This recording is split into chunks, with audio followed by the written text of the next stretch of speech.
বাড়ির পেছনের গ্যারাজে পুরনো গাড়িটা পড়ে আছে, অনেক বছর ধরে অকেজো। বাবা এই গাড়িতেই। আজ গভীর রাতে হঠাৎ একটা শব্দ পেলাম, গাড়ির দরজা খোলার শব্দ।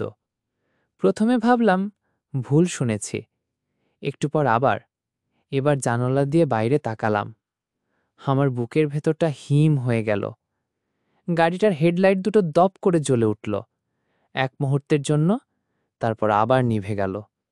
আমি স্থির চোখে তাকিয়ে আছি। ঠিক তখনই বিকট একটা শব্দ করে গাড়িটার ইঞ্জিন চালু হলো। ভাঙা ঘর ঘর আওয়াজটা রাতের নিস্তব্ধতা চিরে দিচ্ছে। আর আমি পোড়া পেট্রোলের একটা তীব্র গন্ধ পাচ্ছি, খুব চেনা গন্ধ।